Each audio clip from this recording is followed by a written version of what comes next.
On today's show, we'll get to the fact that the Atlanta Hawks are in the NBA playoffs now, officially earning the 8th seed in the Eastern Conference, winning back-to-back games, both in winner-take-all kind of fashion against the Hornets on Wednesday, and then, of course, tonight against the Cavaliers on the road. The Hawks' first road win of any quality in quite some time, and Trey Young was magnificent in this game. The Hawks were down by 14 points in the first half, only to come all the way back with some stellar defense in the second half as well from Delon Wright and Okongwu and others. But Trey was the big story, of course, with 32 points in the second half of this contest. We'll get into all of the context for this one. But at the end of the day, the Hawks will be moving on to the best-of-7 series beginning on Sunday, and we'll have all the backstory coming up on the podcast.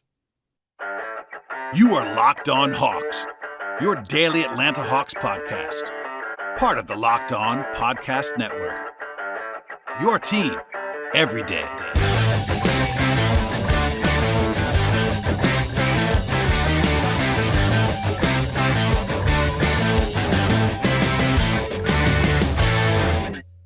Hello, friends. Welcome to episode 1220 of the Locked On Hawks podcast. I am your host, Brad Rowland, coming to you deep into the night on a Friday into Saturday. And thank you for joining us, as always, on the show, making us your first listen each and every day. Check us out on Apple Podcasts, Spotify, and our newly launched YouTube channel for the video side of things. And, of course, the headliner of the evening, so the Atlanta Hawks are moving on to the NBA playoffs, and now I'm not using the word playoffs on purpose. Before this, it was just the postseason, the play-in tournament. It's not the playoffs, but with 2 wins in 3 days, the Hawks are moving on. They'll face the Miami Heat beginning with Game 1 on Sunday afternoon in Miami, and today's podcast will be touching mostly on what became a very impressive comeback victory for the Hawks on the road in Cleveland, 107-101. There is plenty to discuss from this contest. It was not always easy for Atlanta in this one. They were down by 14 points in the first half. But after halftime, the defense was much, much better. And, of course, Trey Young stole the show. Trey nearly outscored the entire Cleveland Cavaliers roster in the second half of this game. He had 32 points after halftime. He was absolutely magnificent, reminding everyone of why he should be an All-NBA player this year. He was awesome throughout the season. And with this victory, the Hawks, of course, clinch the berth in the playoffs, the return to the playoffs, which is, of course, a nice thing to do at this point in time. Still an uphill battle. Obviously, you have to go on the road a ton now as the 8 seed. You're playing the number 1 seed and all that stuff. But for tonight, especially, lots of celebratory tones for Atlanta as they come back. It was not always a given this season that the Hawks were going to be in the playoffs. And now, after 2 wins, they managed to tackle that, and they'll move on to the next mountain beginning on Saturday in preparation for Sunday afternoon's game. So, as always, on this show, if you're a new listener, what we do here is go through all of the game stuff on a game night, and that includes the pregame context, how it transpired during the game, my own analysis on what transpired, as well as some player evaluations, some stats, all that fun stuff. And at the end of the podcast, a little bit of sort of a preview of Sunday's game.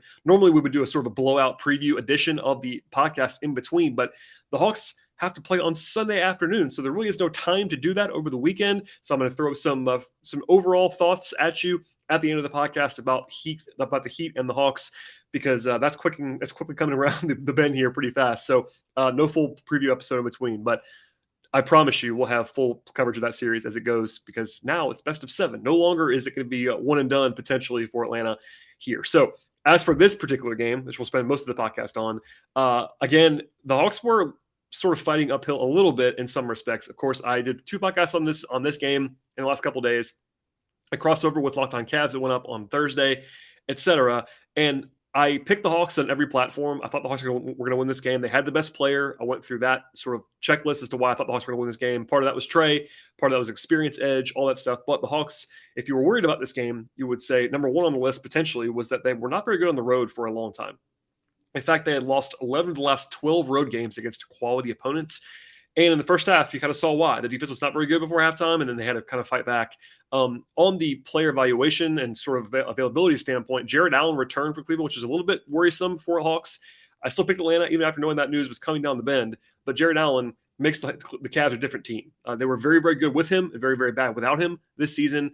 We saw a little bit of why that was in the first half of this game. On the Hawks side, Bogdanovich was questionable, ended up playing well. Collins and Lou out of action for Atlanta. And by the way, no update on John after the game for Nate McMillan, but certainly the door is now back open for John Collins to come back this season.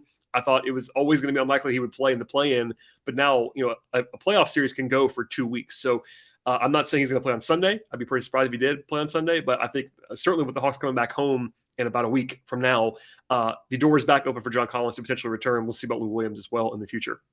Our friends at BetOnline made the Hawks about 2-point favorites in this game tonight. It was up to 3 or even 3.5 before the Jared Allen news became official. He was coming back in, then went back down to 2.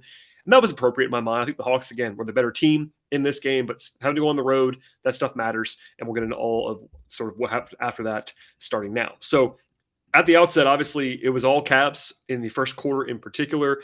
Cleveland, I thought, started very smartly and by going big with Lauri Markkanen, Evan Mobley, and Jared Allen playing together.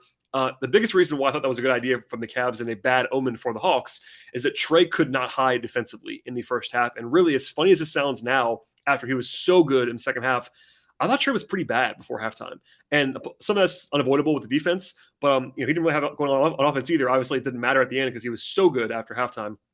But they went after him pretty intently, particularly in the first quarter. They were trying to get at him with whether it be with Garland or LeVert or Markkanen in the post, whatever happened, it kind of worked for them offensively. And the Cavs opened the game 15-6 in favor of Cleveland. They made some shots early. The Hawks were turning the ball over a little bit. Trae had 3 turnovers in the first 5 minutes on his own. Kind of just a disaster before the first time out for Atlanta. And from there, it didn't get all that much better that much quickly. Obviously, they figured it out eventually. But the Hawks were down 26-14 after 8 minutes. And the Cavs had 6 threes in the first 8 minutes. Part of that was certainly they were a little bit hot with their shooting. But if you watch this game, the Hawks defensively were very bad in the first half. The rotations were really rough. They were giving up open looks repeatedly, and also Cleveland was making them. So kudos to them for making those shots. And the Hawks were missing their own shots. Hunter and Gallo were 2 of 8 combined, and defensively kind of giving them nothing. And Trae struggled, of course, as I said before, on both ends of the floor. The Hawks had 6 turnovers in the first 10 minutes. And for most teams, that would be pretty bad. For the Hawks, it's like dynamically bad because the Hawks lead the NBA in turnover avoidance. And for them to kick the ball around like that early in the game was uncharacteristic and definitely hurt them in a big way. Rotationally, no huge surprises in this game. Of course, the one lingering negative that I try not to lead with on this podcast, but now I'll sort of talk about a little bit, is that Clint Capela got injured in this game late in the first half. Unfortunately, there was a little bit of positivity after the game from a report from Adrian Wojnarowski, which we'll talk about in a second. But the Hawks had to navigate the second half without Capela, which was unfortunate, of course. In the first half, though, it was pretty typical stuff. Bogdanovich is the first sub, then Wright and Okongwu, and then TLC for a brief period. No surprises there, really, in terms of who played and who didn't in this spot, what you know who was going to be out and who was going to be in. But defensively, it was genuinely bad for the Hawks for most of the first quarter. The Cavs didn't make 6 threes, but they were really open. They scored 36 points on 25 possessions in the first quarter of this game. For comparison's sake, the Cavs scored 40 points in the entire second half on more than double possessions. So first quarter versus second half was, let's just say, night and day. And 7 turnovers. The offensive fundamentals were just fine in this game for the Hawks, except for the ball security in that first quarter, which was really rough. But in the second half, first, Bogey actually had the best stretch of anyone in the first half by any individual player, but it came after the Hawks just totally broke down twice in a row on Isaac Okoro in transition for an open layup and then a foul, just not stopping the ball, like little stuff that will just drive you crazy if you're trying to watch from a scheme standpoint or a scouting standpoint. But Bogey got hot, and that was huge. He had 2 steals that led to buckets and then a 3-point play to get back within 7. The Cavs had their first scoring drought of what was going to be many to come down the stretch of this game. Bogey made his first 5 shots and had 12 points in 8 or 9 minutes. He was really, really good at the outset, and that got Trae back in at his normal time, which was good because the Hawks were sort of wavering until Bogey got it going. I thought Capela sat for way too long, actually, in the first half, and only ended up sitting for 10 minutes straight. I only played 14 minutes in this game because of that. But they got it down to 3 briefly in the first half. And at that point, it was like, all right, this game is going to reset. The Hawks are in pretty good shape. But as soon as that happened, they went cold. And the Cavs scored the next 7 points, and they went up by 10 points in a hurry. And it honestly could have been worse than that. Garland and Markkanen missed back-to-back wide-open threes that could have made it 13 for Cleveland. Some overhelping defensively, kind of just some rough stuff all along the way. And then, unfortunately, the foul by Capela on Evan Mobley, and then it ends up being a sort of situation where he falls into Capela's leg, and the injury happens at that point. So basically, there's actually a review on Capela for a flagrant foul that was not called a flagrant foul. People were kind of arguing about this and whether it was a dirty play by Mobley. I didn't really see anything live. If you watch the tape in real time and not slow down, it looked pretty normal to me. He kind of got pulled down. I'm not going to close the door on people getting mad about this. I don't have a huge opinion on it. I think it was not really something that stood out to me as a negative play by Mobley, but obviously the result was very bad for Capela. So Capela had his leg planted sort of firmly and it was straight up, and Mobley went rolling into it. So he went down immediately. It was holding the knee. It did not look great. He went to the locker room immediately, and the Hawks ruled him out quickly during halftime with a hyperextended knee. It was kind of funny, not because of the Capela injury, because the way it was disseminated. The Hawks issue this, they actually have a sort of behind-the-scenes way to share some information with some of the reporters, which I'm on, and they released the injury as hypertension, which all of us just kind of shared because it was what it was reported by the Hawks. It was supposed to be hyperextension, which was kind of a sort of an amusing time in that little period of darkness. But after the game, there was no update from Nate McMillan, which is crucially to point out, but he's not ever going to give you too much information. But Woj of ESPN reported the following. He said, and I'm quoting now, there is initial optimism that Capela has not suffered significant right knee damage, but an MRI on Saturday will determine the extent of a possible injury. So that's a small bit of optimism. Obviously, without the MRI, they don't really know at this point, but that's at least a positive spin on things. Jeff Stotts, who's an injury expert on the internet, who I trust immensely, actually has been doing this for a long time, just kind of pointed out that hyperextension is not really actually what is the injury. It's just kind of what happens to the joint. So he says there's a multiple sort of range of injuries, from a soft tissue strain to a capsule issue to a more significant ligament sprain in the knee. So it's kind of a wide range on the hyperextension. So we'll see. Giannis famously had a hyperextension in the finals last year, and it was able to come back and play well and be the MVP. So I'm not saying he's going to be Giannis, but obviously Capela could be back in the near future, or he could be out for a long time. We really don't know at this point. So I want to at least put a pin in this now, and we'll come back to it. But sort of not the greatest thing in the world. Of course, the Hawks getting the win here, it gives some more optimism, and hopefully he'll be able to rehab. But the range is pretty wide. When it happened, I honestly just candidly thought that he might be out for a long time. So we'll see what happens. I'm not a doctor. I don't really know the information, but when we have it, I'll pass it along to you on Twitter or otherwise. But what would surprise me is if he played on Sunday, but we'll see. He's not impossible. They're not ruling him out at this point in time. And we'll come back to that later on in the podcast. Okay, before we get to the rest of the first half, as far as some takeaways are concerned, and also, as always, some second half thoughts, player evaluations, and a look ahead at the Miami game, a word from our sponsors on the podcast. I made it a goal this year to actually eat right, eat much better. I'm having a lot of success with that at this point, and that's really because of Built Bar. In some ways, actually a lot easier for me because I really enjoy eating Built Bars. They have the protein-infused puff bars that are awesome. It's all the other fan favorites from Built Bar, and each and every bar has 100% real chocolate, which makes a huge difference both in taste and texture. On top of the taste, Built Bars are low calorie and high protein. You can easily replace your candy bars with Built Bars both in taste and to improve your overall nutrition. Built.com has all the info that you could possibly want. You won't believe it, honestly, because most Built Bars have only 4 grams of sugar, 4 net carbs, and 17 grams of protein with a very low calorie count. And Built Bar has longtime flavors like coconut almond and lemon almond cheesecake, etc. And new flavors coming all the time. Plus, each and every flavor, I've tried them all at this point. They're all delicious. The best way to check out Built Bar is to go to Built.com. Use promo code LOCK15 when you get there. If you do that, 15% off on your order with Built Bar. That's Built.com. Use promo code LOCK15. If you do that, 15% off on your order with Built Bar. One more time, promo code LOCK15, 15% off at Built.com. Okay, so before we move on to the second half, obviously the first half, they got into the halftime breakdown 10, and I thought it was actually not as bad as it could have been. I thought, and people sort of supported this on Twitter that I trust nationally, that we're not as close to this as I was.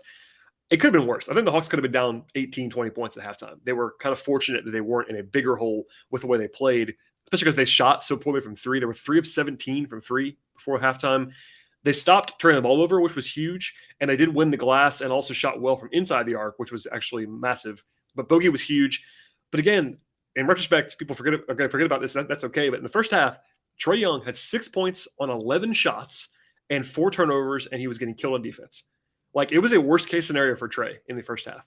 And again, he erased all of that and more after halftime. But going into the halftime, this is why I do these notes in real time, to not forget these kind of things. That's where we were coming out of the first half. And then defensively, it's trouble when you give up 10 of 21 from three, but honestly, it was not out of the norm. I'd be the first to tell you if I thought the Cavs were just shooting the lights out, but they were not really doing that. They missed some good looks. They got a ton of good looks. The Hawks were obviously not making any shots from three, which definitely hurt them. But the one bright spot was that they were never getting killed by Darius Garland, and that really happened in the second half as well. As a just a pin in this here, the guard play from Cleveland in this game was, let's just say, a huge factor in the Hawks winning. Garland is a guy I like a lot. He's been really good this year, but he had 21 points on 28 shooting possessions in the game. He was 9 of 27 from the floor. Karis LeVert, who is a Michigan guy, so I will always love Karis, but he was, I thought, pretty dreadful in this game. And then Rajon Rondo, old friend, was not good either. So those three guards for the Cavs got them beat a little bit in this game, which was certainly helpful for the Hawks. along the way. As for the second half of this game, obviously they had to go to Okongwu to start the third quarter. And I'll say this, Okongwu was awesome in the second half. Defensively, he was switching with Delon Wright. Those two guys were playing well together. I saw some pretty outlandish takes about how this just kind of shows you that that Capela's not needed. All this stuff that's insane. Capela's been awesome for 3 months now, but kudos at the same time to Okongwu, and we'll get to this later on. But Gorgui Dieng did his job in this game for a brief period of time when he was forced to come in because Okongwu couldn't play the entire second half on his own. There was a weird officiating stretch in the third quarter when Herter got called for a foul for blowing up a screen. It was supposed to be a 4-point play, then it wasn't. It was ruled off. It was kind of the right call, but a nice little break for the Hawks. And then seconds later, Okongwu finishes a layup, gets called for an offensive foul on Jared Allen. Nate McMillan rightfully lost his mind immediately, and I thought it was a pretty obvious challenge spot. Nate challenged. He actually won that, and that bucket was counted, and the Hawks got back within 6 as a result. That was a huge play. They almost got to 4 a few times. Mobley had a nice block on Hunter. Herter got his 4th foul with about 18 minutes to go in the game, which was not great because they had to go a little bit deeper into the bench. But fortunately, Delon Wright was awesome. Then there was this weird lull in the third quarter where neither team scored for 3 minutes of clock time. That's just a very rare thing that you don't see in the NBA very often. Both teams, and we had, I think it was 4, maybe even 5 empty trips in a row on offense. They finally broke down from there when actually the Cavs scored first. Give up a layup from there, and then Okongwu actually committed a pretty silly foul, probably his worst play of the game because he got a 3rd foul at that point, and it was not a smart play overall anyway. And they went to Gorgui Dieng with about 3 minutes to go in the third quarter. I know fans wanted Jalen Johnson. I would have gone to Gorgui if I had to choose someone. Not that it's a great matchup for Gorgui necessarily, but he's the vet. He's probably a little bit more prepared to play than Jalen was, and I think it actually worked out quite well. Gorgui didn't do anything like huge on his own individually, but he provides spacing, he provides defense, and they were able to win those minutes. It was not because of him necessarily, but he did his job holding on the fort for the Hawks, and that was a very, very important stretch. In fact, the biggest swing of the whole game, I would argue, was actually at the end of the third quarter, and it was a 10-0 run in about 2 minutes to go from down 8 to up by 2. And Trae scored 10 points in about 90 seconds on his own later on in that quarter. He had been, again, not great before this, but from that point forward, he was just absolutely dominant. He ties the game, takes the lead briefly, and they go into the quarter break in a tie game. They dominated the third quarter, 33-23. They shot 61% from the floor. Trae had 16 in the quarter, and they were 4 of 8 from 3 as a team, only 1 turnover. They only had actually 2 turnovers since the first quarter. That was a huge improvement for Atlanta, and Cleveland had 5 giveaways on their own in the third period overall. And once Trae got going, it was danger zone, let's just say, for the Cavs. They had to sit Trae for a couple minutes early in the fourth, as they always do, but I thought it was smart to get him back in there. About 2 minutes later, people always never want Trae to come out of the game, but in this game, I think Nate did a good job of getting him back in there fast. They were -2 in that stretch, but I thought that Gorgui did a good job holding the fort down ice cold. Because the thing is, Jenks played some garbage time minutes, but hasn't really played the rotation in a long, long time, and was forced into action as a veteran would be and held his own. Defensively, it was really good early in the fourth quarter. Delon Wright was incredible in this game on Garland, on everyone, flying around, doing what I always call Delon Wright stuff, and it was definitely the case here. They got a shot clock heave on marketing. They got a shot clock violation later on in that stretch, and they went up at that point with about 9 minutes to go. The Cavs called timeout, and it didn't get any better from there. The Cavs just could not score. So once the Hawks were getting rolling, they actually had an 11-0 run in the fourth quarter early on, where Trae again took over. So there was the huge stretch at the end of the third quarter, and then another one in the fourth where even the possession that was actually a turnover by Okongwu, Trae had this awesome pass to Okongwu. He just wasn't able to finish it. Trae scored twice in a row after that. And then defensively was the quiet part that people noticed if they were paying attention, but not everybody noticed this. At one point, the Cavs scored 25 points in 18 minutes to open the second half. Just to do the math on that, if you were to have that over a full game, that's like a 60-point pace for a game. That's obviously not going to get it done if you're Cleveland. But again, 25 points in 18 minutes against the Hawks. The Hawks are a bottom 5 defense this season, but they were awesome in that stretch, whether it was Okongwu, whether it was Delon, whether it was just guys rotating, doing their jobs, digging, effort plays, all that stuff. Obviously some help in there from Cleveland's offense, which definitely cratered in this game, but the Hawks did a lot of that on their own defensively. Rotationally, late in this spot, they did go away from Delon, which I didn't love necessarily. They went with some offense defense with Hunter, Gallo, and Bogey. There was one period when they went with Hunter and Gallo together that I kind of hated, and they lost that stretch a little bit later in the fourth quarter. And then from there, it was like kind of back and forth. It was certainly not comfortable at any point until about 30 seconds to go. Trae hit a huge shot with about 4 minutes left to go up by 6, about a 30-footer that was certainly a shot that only he can take. I don't think it was a great look, honestly, but Trae makes that shot more often than not, and he made it, and there you go. They were up from there. Gallo missed an open three that would have put up by 8 points, actually, but they got a good stop after that. Herder missed another three, and then Garland made a jump shot, and it was back to 3 again. So nothing was comfortable there. Trae then missed a step back. They Mobley fouled, was fouled at the rim by Hunter, and then with 1:27 to go, the Hawks were up by only 1 point. They never lost the lead down the stretch, but it was a 1-point game with a minute and a half left. They brought in Gallo after a stoppage, and then Trae got to a floater, beating a trap. It was an awesome play. Kind of a weird trap from Cleveland if you watch the replay back, but still Trae beats it, gets to the middle, scores, go up by 3, and then an awesome play by Okongwu on Karis LeVert. Now, I thought LeVert, like I said before, was really bad at times in this game, but Okongwu sort of baited him, made a great play, gets a steal with the Hawks up by 3 points. The Hawks turned it over to open the door a little bit for Cleveland, up by 3, but then Kevin Huerter kind of gambled, but it was the right decision, gets a steal in the backcourt right back, and as soon as that happened, the game was basically in hand for Atlanta because it was a shot clock, a situation where the Cavs had to foul, down by 3, they foul, and the Hawks hold their own from there, making free throws, and it never got competitive from that point forward. So basically, it was certainly a whirlwind down the stretch. There were moments when it felt like the Hawks were teetering a little bit, when Trae missed those 2 shots in a row, Gallo and Huerter all missed threes. There was a little bit of a lull there, but defensively, the Okongwu play and also the Kevin Huerter steal after a bad turnover in the backcourt was a huge sequence for Atlanta.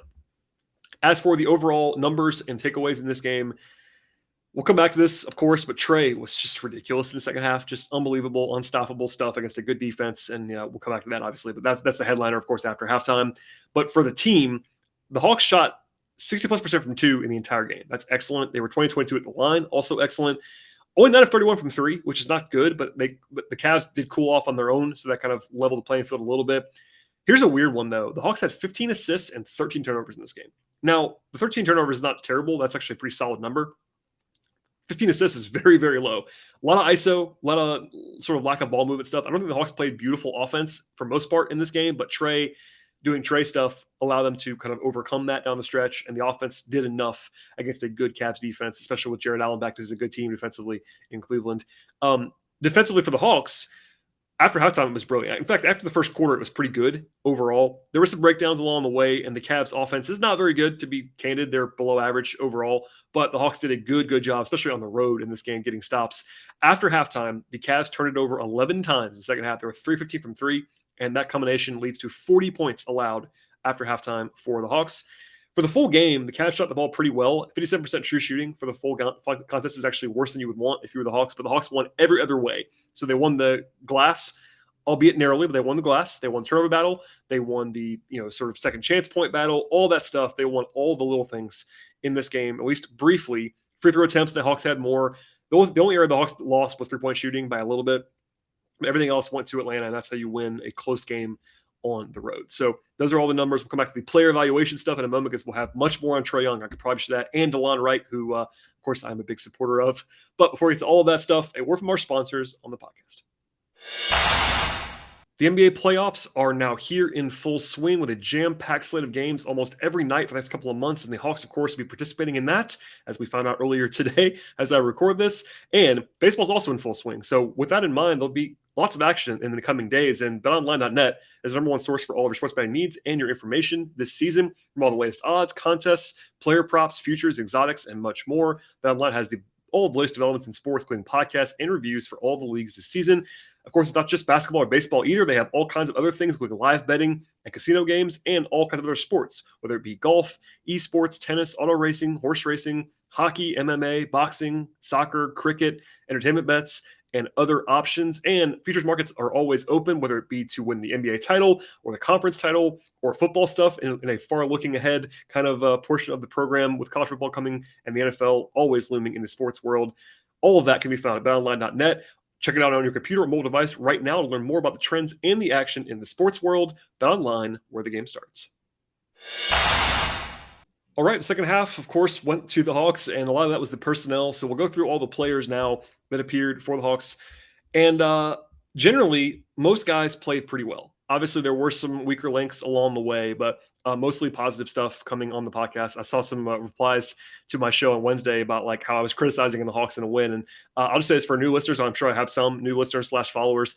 I'm never going to tell you just the positive stuff. That's just never going to happen. Obviously, it's more positive when the Hawks win. No question about that. But I will always give you the full picture. So if you don't love that, my apologies, but that's just kind of the way that I do this. And I will give you the good and the bad and my own opinions all the time and my informed analysis along the way. So all that said, TLC and Jang played very sparingly, but both did their jobs in this game to kind of just plug and play, giving them just a few minutes, 4 minutes for TLC, five for Gorgie Jang, and they were both +4 and +5. Again, not because of them, but they did their job. I thought Okongwu was really good. Only took one shot in this game, which is kind of weird, but 2 points. Obviously made his one shot. 8 rebounds defensively, 9 overall. That's very, very good stuff. And when they had to have that on the glass, had a steal, had a couple of definitely impactful contests at the rim. He was +21. He was on the floor for a lot of that run in the second half, of course, because he was the starting center by the time Capela left the game. But I thought Kong was really good defensively and really just overall. Bogey was huge in the first half of this game. He wasn't bad in the second half either, but he had 19 points. I believe he had 12 of them in his first stint on the floor, but 19 points on 8 shots, 5 free throw line, 2 of 3 from 3, 5 rebounds, 2 assists, 3 steals, including 2 that were kind of back-to-back in the first half. Just a huge stretch from him. When he's right, the Hawks are a different team. We saw that last year in the second half of the season. We saw that this year in the second half of the season, and he's really potent. If anything, he didn't play enough in my mind, but alas, we'll come back to that if we need to. And then Delon Wright. So if you're a listener to the show regularly, you will know this, but I am someone who's very high on Delon Wright. I've been telling people all year long that Delon Wright does little things, and it's the best way I can describe it to you. In this game, he got a lot of shine for that, which was positive, but he earned every piece of it. He only took 3 shots, and the way that I would say is like Delon Wright made about as big of an impact as you can make on a game taking 3 shots. He had 2 points, he had 6 rebounds, he had 1 assist, he had 1 block, he was +24, and he took Darius Garland out of the game at times. He made huge impact defensive plays. He was rebounding. He was getting into guys. He was forcing switches, all the stuff that you would want from Delon Wright in one form. Like, I don't want to go crazy on it. I kind of joked about doing a half-hour podcast on Delon Wright after the game, but I appreciate Delon every night, mostly, just for the way he does little things. It doesn't really care about scoring, all that stuff. But this is a masterclass from Delon. I think if you were arguing MVPs of the game for the Hawks, obviously Trae would be the guy, but you could reasonably argue that Delon was number 2. And that is, I'm not saying you have to say that, but he certainly was in the top 3 or 4. No question about that, even though, again, he had 2 points. It was just him making an impact. I've tried to bang the drum as much as I can all season long. I feel good about that at this point, but it was good to see him have a sort of a showcase here, national stage, all that stuff, and he was a hugely important part of the Hawks' comeback victory. Okay, to the starters. Obviously, Capela, I thought, played well before he left. 7 points and 8 rebounds in 13 minutes. We'll, of course, hold our breaths until the news comes out Saturday or Sunday about his update. But in the meantime, obviously, just fingers crossed on Clint's health.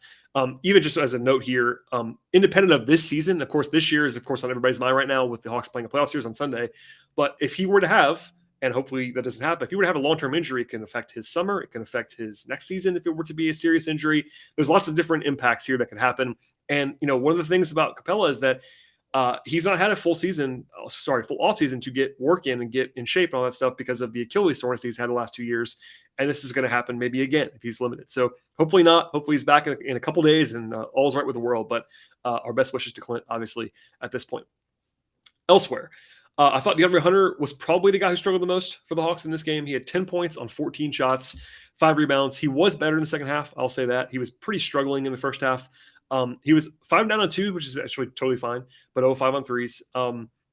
No assists, no steals, no blocks, kind of a typical DeAndre Hunter line. He was actually -16 in this game. I'm not sure if that was only on him, but it was one of those things where I thought he probably should have played less than he did. People were asking even more frustratingly than I would about why he played so much at times. I'll say this, like, even with Capela out, especially, Hunter, because Collins is not around, Hunter is the backup power forward. So it's hard to just not play him, even as someone who was calling for him to play less than down the stretch of this game. He was good on Wednesday. I want to be positive about that and just point that out, that he did play well against the Hornets. He kind of reverted a little bit back to where he's been the last few weeks before this in this game. So obviously the Hawks as we look ahead a little bit to the Miami series. They're going to need him to be good in Miami to win that series in an upset fashion. But he's capable of it. We'll see if he can actually turn it down. But if you're trying to find one guy who struggled in this game, it was probably DeAndre Hunter. The other guy who was probably in contention for that was Gallinari, 14 points on 15 shots, which is not super efficient. 3 rebounds. Defensively, he was, aside from Trae, clearly the guy that got picked on the most by the Cavs. And he just didn't play that well. He was on the floor a lot in the second half when it was not really him making the plays, but I thought Gallo was not particularly good. So we'll see if he can play better than this against Miami, but just want to circle that right now. I thought Herter played well. 13 points on 11 shots is not like excellent, but defensively, he was really kind of bothering Garland at times when Delon wasn't in the game. He did a good job on Karis LeVert at times as well. And this is the second game in a row where he really bothered LaMelo Ball on Wednesday too. I think Herter's been playing good defense. He's just kind of making winning plays. The huge steal at the end, had 2 assists as well. Foul trouble stuff along the way. It wasn't like he was an A+ in this one, but I thought Herter did his job pretty well. And then finally, Trey Young. Like I said, Trey's first half, one to forget. Trey's second half, not one to forget, let's just say. So second half only. These are the numbers for Trey Young. This is insane. This is a full game for anybody that's dominant. This is only second half numbers. 32 points on 10 of 14 shooting, 4 of 7 from 3, 5 assists, no turnovers, which is crucial. He had 4 in the first quarter and 0 in the second half of this game. Here's a crazy one from ESPN. Trey scored or assisted on 43 points for the Hawks after halftime. In comparison, the Cavs only scored 40 points. So only Trey scoring and assists beat the Cavs after halftime. In fact, only his scoring, he only would have lost to the Cavs by 8 points after halftime. He was unbelievable. And you could say anything you want to say. Like, I understand the critiques about Trey. I will point out, like, in the first half, his defense was like just glaringly a problem at times. But at the end of the day, one of the reasons why I picked the Hawks on this podcast and other platforms, on other visits, Locked On Sports Atlanta, crossovers and all this stuff was because the Hawks have Trey Young and the Cavs didn't. And Darius Garland's going to be good. He's not as good as Trey Young right now. And Trey just basically won that matchup by a lot in this game. And at the end of the day, like in the NBA playoffs, especially in a one-game scenario, having the guy who's the best player on the floor is a huge, huge advantage. And that's why the Hawks won this game. Obviously, there were other things in play. Delon Wright, Okongwu, and I don't want to undersell the defense because the defense was actually quite good in the second half of this game. But they don't want it without Trey going nuclear, and he did that. And that is why it's very helpful to have an All-NBA level guard on your team. So that's enough of that for now. From here, we'll get into briefly now at the end of the podcast some stuff about Miami. One quick note that is not about Miami, but is also now a fact, and it changed as of tonight. The Hawks now, no matter what happens in the NBA playoffs, will have the number 16 pick in the NBA draft unless they trade it. If they would have lost tonight, they'd have been in the lottery, and there would have been some let's just say movement potential in there. But now with the Hawks making the playoffs, they are now locked in, and it does not matter if they go on a run. So that's the good thing about this spot is that last year famously the Hawks went to the conference finals and they still picked number 20 overall because the record season is what matters. Because the Hawks are the 8 seed, they have only a better record than one team that is in the playoffs. And that's the team from the West that's going to be coming out of the play-in. So number 16 in the draft. So if you were a draft person like I am, you can plan ahead now, knowing when the Hawks will be choosing in the draft. As a note, by the way, the Hornets pick is not coming. It was never coming in the last couple of weeks, really. But just as a reminder, that's going to roll over to next year and beyond. We'll get into that as we need to. But the Hawks are only going to have one first-round pick. Let's say trade for another one. It'll be number 16 overall. Okay. Miami, as I mentioned before, the game one begins at 1 o'clock Eastern on Easter Sunday. That's a quick turnaround, let's just say.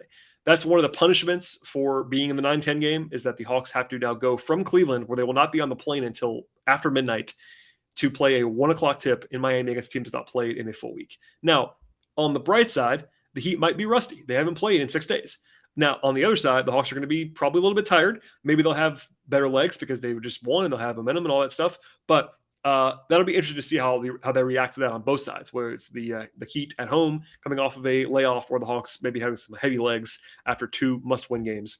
Alas, the Hawks went 1-3 against Miami this year. They actually had some issues on both ends of the floor in those 4 games. They were actually below average offensively, and they gave up almost 1.2 points per possession to the Heat. Not great. I don't want to make too much out of that, but they were 1-3 against Miami this year. Just quick synopsis stuff about the Heat. Miami is excellent defensively, top 5 in the league this year, and they are legitimately dominant when they could play their best guys defensively, but they have some soft spots for sure. Tyler Hero, Duncan Robinson, Max Strus are all pretty bad defenders at times if the Hawks can figure out how to attack those guys. And Miami also fouls a lot.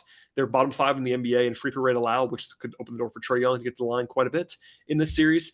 I am not a huge believer in Miami. As I said a lot on this podcast dating back to the preseason, I was probably a little bit too low on Miami, but all the way around, every time we've had a show about the Eastern Conference, whether it be with Ben Ladner or Robbie Callan or whoever else on the show, I've always kind of expressed that I don't love Miami. I just don't. So maybe that benefits the Hawks. Maybe I'm wrong about that. We'll see. But I think I'm going to have a little bit higher opinion of the Hawks in this series than most people nationally will, because I just don't believe Miami all that much. And part of that is their offense. So they're above average offensively, but nothing special at all. I turn them all over a lot. They do shoot it very well. They have great shooters, and Hero Robinson, Strus, Kyle Lowry are all really good shooters. They don't have a single dominant guy, obviously, but Jimmy Butler can get his own shot whenever he wants it. We'll see if Hunter gets the assignment on him primarily. They have Lowry. They have Bam Adebayo, who's really skilled, and a bunch of shooters around them. The thing about Miami, though, that we'll get into probably a lot during the series is that Miami has lineups where they have either non-shooters on their defensive lineups, or they have guys who can't play defense, like Hero and Robinson and Strus. So the thing about Miami is that they have to figure out a lineup that can do both. And the Hawks have that same problem at times. You know, they're playing this lineup that have Trae. Of course, defensively is a problem. Gallo is a one-way player at this point in time, et cetera. So it's not like it's a unique thing to Miami. But I believe the Hawks can guard the Heat in the half court. We saw it in this game tonight. The question is whether the Heat can stop the Hawks. And Miami is also number 1 in the NBA. Number 1 in the NBA in transition efficiency on offense. When they run, they're awesome when they do. I think the Hawks take care of the ball, and that's a very, very important thing to have happen in this series. I have not seen the BetOnline numbers so far, so I don't want to pass those along to you erroneously, but the Hawks will be underdogs in the series. I think that's not going to be a huge shock. I know there will be Hawks fans that don't love that, but it's what it is. The Hawks are the 8th seed against the number 1 seed. Miami is relatively healthy, so no one is going to pick the Hawks in the series, I don't think, nationally. I will say I think the Hawks have a better chance than most people do. I saw some preliminary numbers and had just my own estimates. I am going to be higher on the Hawks in this series than I believe other people will. I think the Hawks can absolutely win the series. Of course, there's some caveats here. If Capela were to be out for the series, that's a huge blow. Not only because of him being gone, but Okongwu is good for sure, but it's the guys behind them. It's like, what do you do about that? Those minutes where like Okongwu had to play basically the whole second half over 5 minutes. Can he play 40 minutes in a playoff game? I have no idea. I assume he probably will try if Capela's out, but we'll see. Also, there's the John Collins thing. So if Capela and Collins are both out, that's really tough for the Hawks. It's not impossible because they have Trey Young. And by the way, Trey Young is the best player in this series. That may not be said by everybody, but I firmly believe Trey Young is the best player in the series, even against the number 1 seed, Miami Heat. And that's not a shot at Jimmy Butler or Bam Adebayo, but I think Trey is better than those guys. I really do. So that helps the Hawks, of course, in this series. The problem is the Hawks have been pretty bad on the road. I know they won tonight, but certainly not a ton of road wins against good teams this season. And also the injury stuff. So if we'll see more and learn more about Collins and Capela in the coming days. If they were both out, it's tough to pick the Hawks. If one of them plays, that's a little bit easier because Collins can play some 5 if he comes back. Obviously, Capela is a 5. But some adjustments will be coming.